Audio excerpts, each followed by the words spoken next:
This video has some pretty major spoilers for Yakuza 5 and Yakuza 0, especially in regards to character deaths and endings for each game, so if you haven't played them, please play the games. Yakuza 0 is a pretty popular game. You probably have seen something from the game.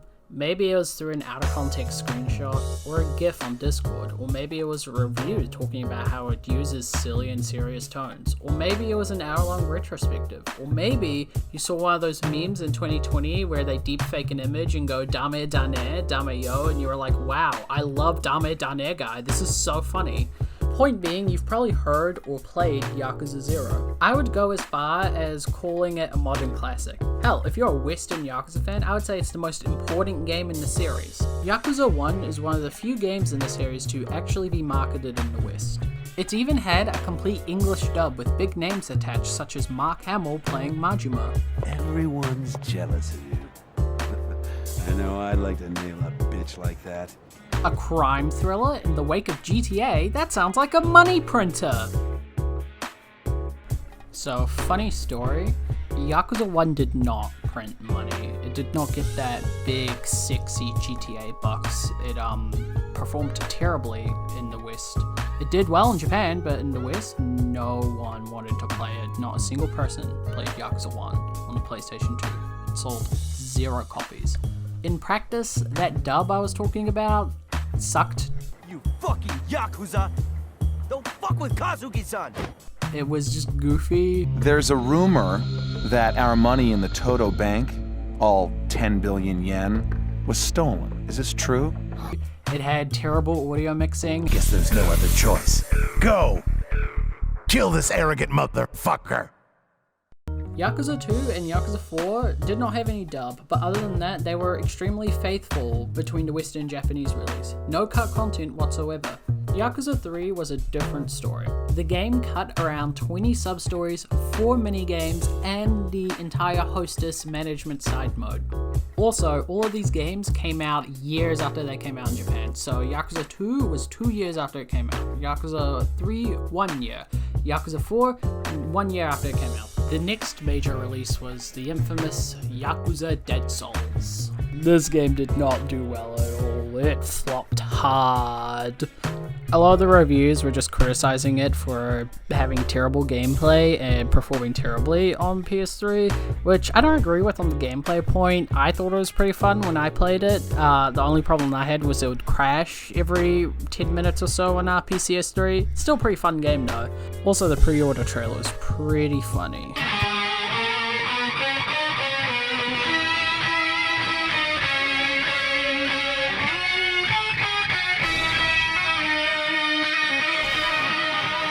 Then came the Great Silence. Yakuza 5 did not get localized until 2015, and only after a major fan campaign. Coincidentally, 2015 also marked an important time for Yakuza, as it was the 10th anniversary for the series. So in commemoration for this, Yakuza 0 dropped. A prequel to the whole series, showing the Tojo, and more importantly, douchebag Dojima at the height of his power. And since this was taking place in the 80s, this also turned into a piece about the economic bubble era, and now everyone had a shit ton of money and power. In 2017, this very game would drop in the West. This time, it was a hit. The game was a critical darling as well.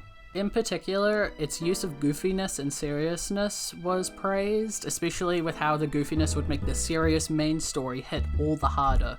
Yakuza 0 is single-handedly responsible for reviving the series. Almost every single game after its release has made some sort of reference to Yakuza 0.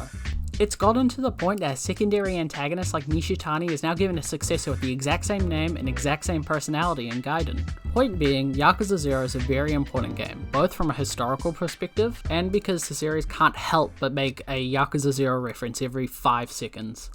So, it's been another 10 years. I wonder what RGG is cooking. Yo, a Majima game? That sounds great. I wonder what it's like.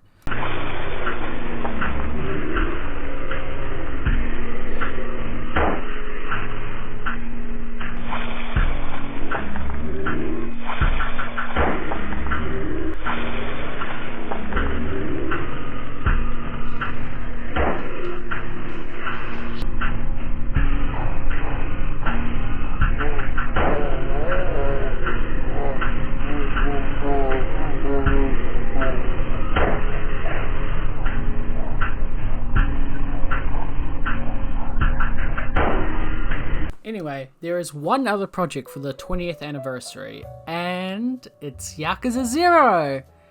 Again! I find this idea very disappointing and frankly pathetic. There are two localized mainline games that are stuck on the PS2, and no, the fucking Kiwamis are not the same game. They play completely different and have completely different side content. Yakuza 1 might be a tiny bit harder just because they have to undub the game if they want to redo the dub or make a new dub, but Yakuza 2, they have the original audio. It's so easy. Yakuza Dead Souls is stuck on the fucking PS3. It's been suffering from performance issues and crashing if you're trying to emulate it. It's the one game in the series that would benefit the most from a remaster. Then there's a spin-off like Fist of the North Star Lost Paradise, which is stuck on the PS4, but it's a modern RGG game and it's the first one with a dub. It is baffling that it's stuck on the PS4. It would take the same amount of effort as porting Judgment to PC, but this time they don't have any licensing issues. It just makes no sense. Then there is RGG Kenzan, which is the first PS3 game in the series and also the first samurai spin-off game in the series, making it one of the most important games in the series.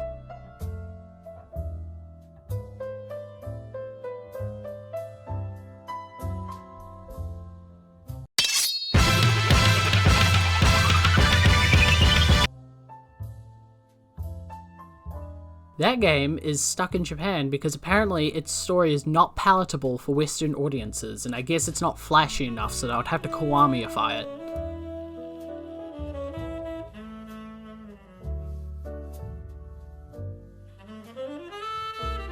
Hell, if re-releasing an old game is too much effort for RGG Studio, then why not update the current games in the series? Yakuza 3 Remastered is still a broken mess with terrible blocking. The worst thing about that game in particular is because thanks to the shitty port, that's all people think of when they think of Yakuza 3. They say Blockuza, even though it wasn't an issue in the original version. It's an issue because of the shitty remaster job. And hey, Yakuza 4 and Yakuza 5 also suffer from the frame rate boost. Not as bad as Yakuza 3, but still is an issue. Why not go back and update these games and fix these issues? Why not go back and add the licensed music if that's your goal with these new releases? Why not go back to Like a Dragon Gaiden and add a New Game Plus option? That is something people still want to this day. I would have taken any of this over fucking Yakuza 0 again. Before talking about what Yakuza 0 Director's Cut actually adds to the game, I want to answer a simple question. Is this going to be a Switch exclusive? At this moment of recording, it's not fully confirmed, but the store page does have this important line. The definitive edition of the acclaimed origin story is first coming to Nintendo Switch 2. To me, this reads as, hey, Yakuza 0 Director's Cut is just a timed exclusive, guys. Don't worry, you will be able to buy it on other things later. The first change is restoring licensed music. This is just a flat out good change in my opinion. There is a reason why the music restoration mod is the most popular mod for Yakuza 0. Oh wait, when trying to look for this mod on Nexus Mods, it's actually been taken down for some godforsaken reason. Don't worry though, the Steam guide is still up and that has a link to a Google Drive with the mod download, so if you want to play with the licensed music, just use that. Anyway, I do want to talk about the new tracks for a second. Bubble is great. I fucking love Bubble. I think the song does a great job at capturing the time period and the conflicting emotions within the lyrics. It fits for a game that uses different tones and a dual narrative structure to tell its story. For example, Kiryu gets extremely hype moments while Majima gets crushed. The second song is called Kurenai, and I think that's the correct way to pronounce it, but I might be wrong. This time it's a credits song instead of an opening song. I like it for how it foreshadows Nishiki in Yakuza 1, and also just adds that feeling of Yakuza 0 and Yakuza 1 being a two-parter. I think both credit songs work well, especially with the context of Yakuza 5's ending, where you know all this will end up with Kiryu bleeding out in that snow. The second feature that is added is a dub. I actually like this idea. They've been doing dubs again since Fist of the North Star Lost Paradise, and I've been mixed on it, I guess. I like the Judgment voices and parts of the Yakuza 7 casting, but I find the legacy characters like Majima or Kiryu just to be goofy. After all, at the Grand the customer is king, you'll recall. Still, this isn't going to ruin the experience for me because I don't need to play it with dubs anymore. It just makes the games more accessible. The next new feature is the Red Light Raid Online mode. It looks fun, but I have some worries, mainly that the connection will be terrible. I don't trust Nintendo, and I definitely don't trust RGG to make something that doesn't lag like shit. It is admittedly cool that you have access to boss movesets, but like the playable characters in Gaiden, I expect they'll probably be bare bones, and mods already do this, and they probably play a lot better in mods anyway. Another big worry about this mode is the fucking gacha pull system. So instead of just giving you access to the movesets you want, you have to do a fucking spin and hope you get it. This is just padding. It's not fun, it just wastes your time. Honestly, padding like this from RGG, it just comes off as insecure to me. It feels like they aren't confident in people replaying their games, so they have to pad it out, you know, show off the content that they have. Look, this game has 60 hours of new content because they have to constantly fucking spin to get the one thing you want. So far, none of these changes are things I would call bad. At worst, they might be flawed, but I wouldn't say any of these make the game worse. So far, I'm also left with another question, and that is, why is this being sold as a whole new game? All this seems minor enough to just be an update for the versions that are already out. Well, I've actually been leaving out two important changes. I'll start with the one that I hate less. Lighting. Based off everything I've seen so far, it looks different. I don't think it looks good, and I also think that it just makes the game's vibes worse. I don't know how else to explain it other than it removes a lot of the Kingdom of Trash Cum vibes Yakuza 0 had. Okay, so while editing, I made a comparison between Director's Cut and the original Yakuza 0, and it seems like the lighting is definitely different, and it's a lot more saturated, kind of like how Yakuza 7 is.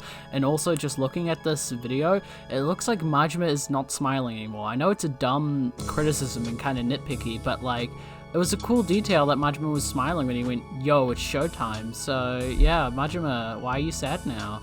What's wrong, buddy? I feel like these subtle lighting changes worsens the character that Kamurocho and Sotenbori had in Yakuza 0. The next change is the biggest. 30 minutes of new cutscenes. I'm not against the idea of adding new scenes to an already completed work, but my problem is I don't trust RGG to make anything that's good, especially with their recent track record. The scenes in the trailer worry me a lot. At first, it seems like incidental changes that I kinda like animating voice text boxes. For example, Kiryu's exchange with Kuze after their final fight. Then we see Kiryu and wait, what the fuck was that? Isn't that the Tokyo Critic guy? I remember he was dead. Why is the corrupt cop who was Nishitani's bestie suddenly smoking a cigarette? He was shot with Nishitani. I wonder who the green jacketed guy in a wheelchair watching Majima is. That can't be fucking Lee. It's happening again! It's happening again!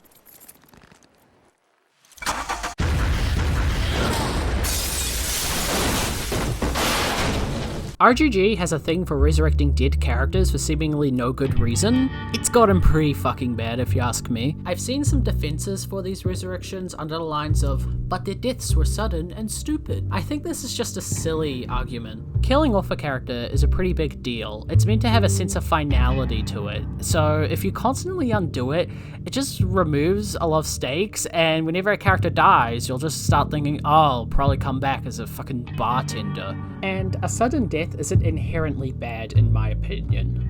I think a sudden death works when you're given the feeling of wanting to spend more time with a character, and it's nice to not fully know a character inside and out for once. I'm not saying they always work, Yakuza 8!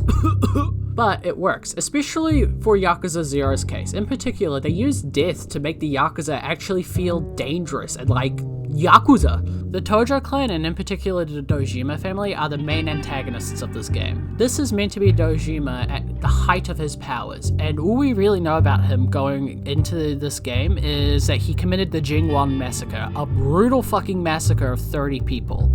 The entire plot of this game, from Kazama to Shimano, is fucked Sohei Dojima, I don't want him in power. One of the big thematic ties of Yakuza 0 is that money is power, and large sums of money do nothing but free up the wrong people to be worse. So having people survive the Dojima, fake their own deaths successfully, undermines that attempt at showing the Yakuza as a real threat. To me, it makes the Dojima family in particular incompetent, bad at taking out targets, and that lessens the impact Yakuza 0's story has. And it does all this damage for what exactly? A single scene where Kiryu's like, "Oh, you're alive, Tokyo Critic guy?" It's just pointless. It's stupid. I want to go into detail with each character. Tokyo Critic Guy only really exists for chapter 1, and then after he served his purpose, he dies. Why? Because having him die raises the stakes of the story. The same thing applies to Billiken, but on a larger scale. We see his ass get shot with Nishitani, so why is he back? What does this actually do to make Yakuza 0 a better story?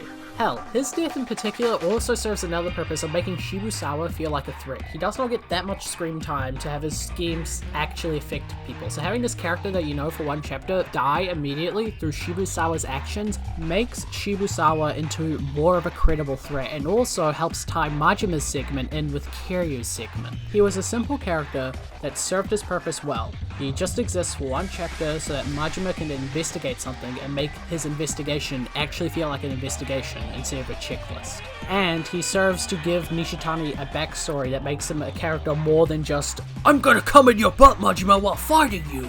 So having Billiken survive and then not Nishitani also just deflates the tension of Majima's story. The worst case is Lee. He is a major character this time, and again, like the other two, served his purpose in the story and then exited it through death. I would say his death is honestly one of the best in the series because of how fucking sudden and unexpected it is. You're built up to have this kick-ass escape from Sotenbori, and then boom, once Lee gets into the car,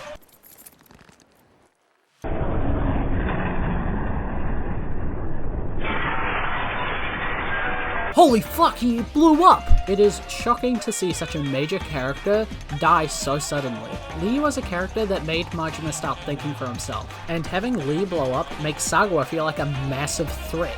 In that scene, Sagwa feels like a bloodthirsty Yakuza who now has all the reasons in the world to murder Majima. So having Lee survive that breaks that moment in the story. Billiken and Lee both dying is important for Majima as well. Majima's entire narrative structure is slowly losing the little control he had left up until the end. Majima's story has this great sense of tension, especially if you're going in knowing who Majima is, you're wondering, oh god, when is he gonna break? When is he gonna break? And having his situation closing around him, it's so good. So why do these guys have to come back? It's so stupid, and it does nothing but damage the narrative.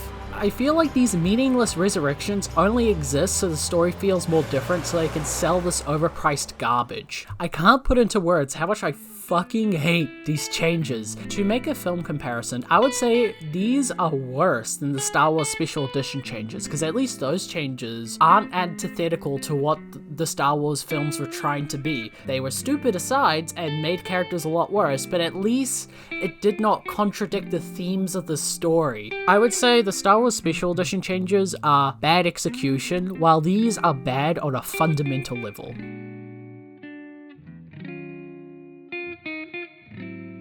I think the biggest insult, like Star Wars, is the fact that this is probably going to become the only version of Yakuza 0 people can play without pirating or tracking down a physical copy.